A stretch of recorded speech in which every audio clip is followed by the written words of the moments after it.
So great. We have a very simple .NET Core application created using .NET New Console. Okay, and we really find there's a program classes available, main functions available.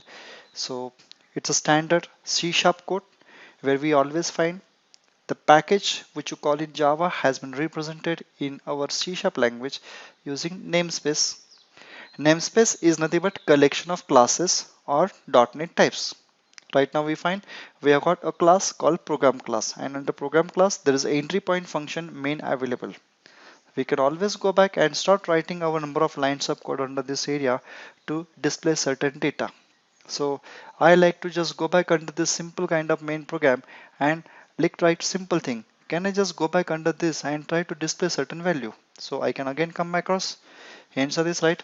Console. Console is a ready-made class given by .NET which has got static methods like writeLine, correct? Where we can pass what is the value you like to show. You know? So for example, welcome to C sharp.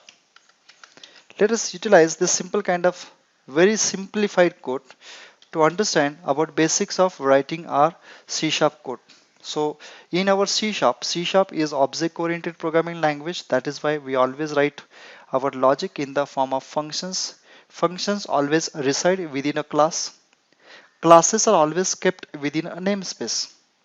If there are other kind of classes given by some other namespaces and we wanted to consume within our application, we always import namespace using keyword called using. So for example, system is a default namespace which gives a class called console class whose static method we are trying to invoke. We can go back under this particular program and try to declare certain variables like int count equal to 45. We may use our arithmetic operations, for example like count plus plus. You might be interested for displaying that data, so you can always go back and write something called console dot writeLine, and this result you like to display, you use result equal to command line argument, sorry, your parameter like to pass, you always use this symbol and give that parameter which you want to display. So I can use my integer values, I can use my string values. So string is a class we can always use here. Okay, I may write like this. Okay, simple example. I'm just trying, and I want to display the name as well. So can I just go back under this program and write simple thing as console dot writeLine. Okay, and I like to display that name. So name equal to using parameter where you may use concatenation, or the best practice is writing like this is going to help you for you a very nice manner. See, right now this code is totally written using a visual code, and under visual code your project is actually open by using this particular environment. So Explorer shows the folder structure, your program.c# file is your source code. The project which is created, that is always represented in a .NET Core by using something called .NET Core CS_proj file. When I just have a look about this .NET Core .NET Core CS_proj file, so I understand inside this area here the project SDK is called Microsoft .NET SDK. If you could look around, what is the output type of this project is given? exe. That means after compiling this project, I will get executable. And this executable will be targeted to which type of .NET? Have you seen the targeted framework represented here? The targeted framework is represented .NET Core App 3.1. Okay, so if this project you have, this is all kind of information is represented by using like a standard XML style. Project settings, project configuration, source code here. Whenever we get this particular program, so we always go back and use our command. That command for execution here is going to be .NET run. So can I just go back and type the command .NET run command. So when I type this command on my terminal, press a button, you really observe after this particular thing, your C# code is getting compiled by the C# compiler and its exe is created because the target type was set as a exe. And I can just run command .NET run and that exe got executed and I finally see the output. Yes. So hello world name, why it is showing me 46? Because I want to display the name of it here. I should I use a name variable, correct? Simple example. You might find this example is very silly or basic, but somewhere always complex thing, sorry, challenges are always resolved by solving simple things first. That is what I really believe. Yes, you find things are getting worked out. So if you can write your own program like this, I think we can play with this thing. Static function you have written, very good. You might be interested for writing some other functions here also. So can we just go back under this particular class program and also add one more extra static function. So static, you define your function display.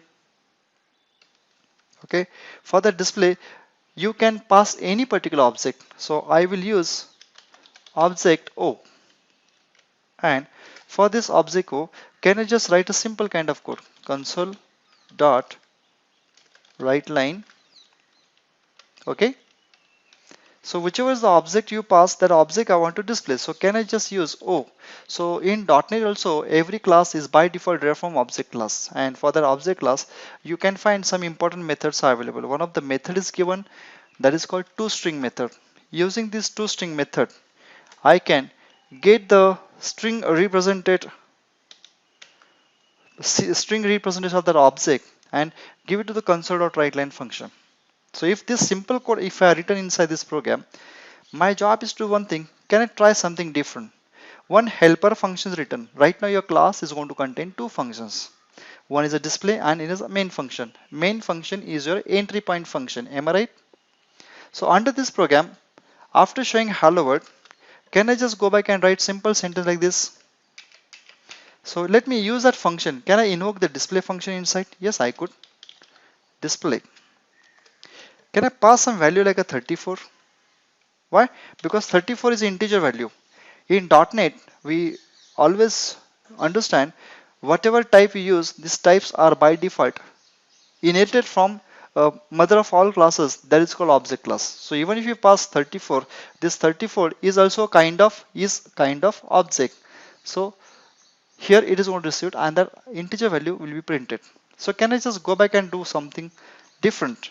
I'll just write a simple code display, and now I will not pass integer value, I'll pass something called string value. Am I right? If you can pass a string value, somebody say, can I pass something called decimal value or floating point value? I'm again using display, and I'm passing some value for this, something called 4.4536, something like that way, right? So you can pass your primitive data types like integer, float, or you can pass like a string object. Somebody may expect, can I pass one user defined class instance also? Right now, if you just take example this very well, you really observe inside this, we have got the main function. The main function is actually put under the class program. And this is the program class has been kept within your .NET Core as a namespace because I gave that name. We can also go back under this and define our own custom class as well. So very good. For simplified understanding point of view, my job is, can I just go back under this and write a simple kind of class? So I like to make the class. So you can always write the class. So we will just try to do one thing, go back under this example and write a simple class like this, class person. Am I right? Syntax almost similar, which you work with C++ or you work with Java, you really find the syntax almost goes like the same way. I try to make it proper indented. So see, my class, can I define the attribute for that class? You can really define attribute for this class. So I like to define attributes. So you can define attribute for this class, which is nothing but like a first name and last name. Correct, no? So can you just observe here, I just did one small thing. I just added two properties for a class. In C#, we always remember properties are nothing but getters and setters. And here, these two properties, we call them as auto properties. Whenever you define auto properties, you don't have to explicitly mention the data member for it. During compilation time, for these auto properties, the data member will be automatically added and getter setter block code is going to be written properly. So in our C# programming, in a Java programming, we always say that we have got something called a constructor concept. We can really go back under this example and try to write a constructor. Okay, so I don't have to explain what is constructor. It is nothing but a function implicitly called during the construction of the object. So string fname comma string lname, these are my two variables, and accordingly my job is to go back and do the initialization of this particular person class. So can I just go back under this program and initialize the data members by taking the parameters from you? See my code, right? So I'm trying to write now one more user defined class in the same namespace where program class is already been given. And also wanted to add one more method which will actually convert the object data represented in the form of string format. So we always do one thing, as I said, that whenever you write any class in your programming, C sharp, so to make the representation of your object in the form of like a serialized form, we always override one method. That method is called toString method. So toString method is actually overridable method in its base class. Now what is the base class of this person? The base class for the person is always object class. So whenever you wanted the object to be presented on console, so we always do take care of overriding this toString function. Am I right? Now if that is the kind of work has been done, you really find within your simplified program, if you could just take a look properly indentation part. Now my class is going to contain one simple method like a toString method, then constructor and data members. So I could really go back under this particular program and under this particular program class, finding the main function, I can also use my display function, and for that display function I will create the object of person and pass that object. So if I could really go back under this program, my simple job is to go back and do one thing, use your display function. Use your display function, and for the display function, while calling, create the object of the person and send it as a parameter. Just to keep that output waiting for my input, I could always go back and write a simple code as console dot read line. It is a method, static method, which will keep waiting for the user's input. Am I right? So if you just have a look about this simple example, what do you observe? A very simplified code return, which is written under the file called program.c# file. So program.c# file contains namespace .NET Core. That namespace .NET Core has got a class program. The program class has a main function, and the main function where we are trying to use certain variable declaration, we are using console.writeLine method displaying the data, and at the same time we are also taking care of using the display method, and for that we are passing the newly created instance of the person class. And we have also written within this code one static method as display.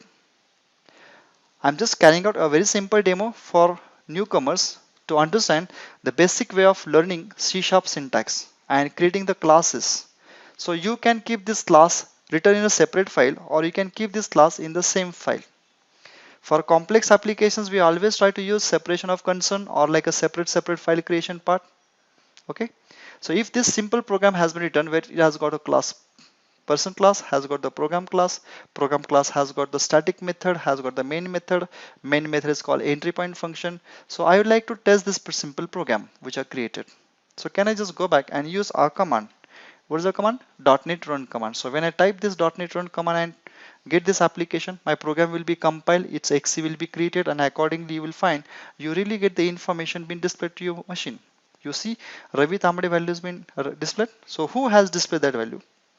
Actually, the display function has displayed the value. What is the logic written for the display function? Can you see on the top?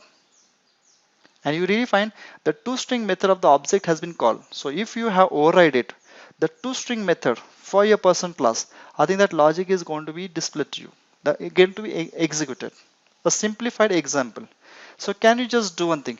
You take your program.c# file and whatever example I have given to you as a course, as a snippet, okay, basic app. You try manipulating this program.c# file's main function and keep adding some new classes and testing your C# syntax. So you would be able to check your operator overloading concept. You'll be able to check your constructor overloading concept. You also go back and try to see something further about how do I handle something called collection like a stack. How do I handle collection something like a dictionary? How do I handle worker class, which I can define as abstract? So in C sharp, in any object-oriented programming concept, we always say base class, derived class, abstract class. So please go through the example which I shared with you. Try and use those samples within your application. See the code is working perfectly, and you are able to get yourself revised into the syntax of object orientation, where you need to write a class, worker class, employee class, as well as sales employee class. Try to see you could be able to define your interfaces like I personal details, I order details. Try to see can we write a customer class where your order details interface and your personal details interface will be implemented. At the same time, please try to see can you implement simple example as a delegate. So you have learned this concept during your course. So I'm just helping you to revise that thing. So please access my OneDrive link. You will find the snippet is available and test each and every concept till events and delegate.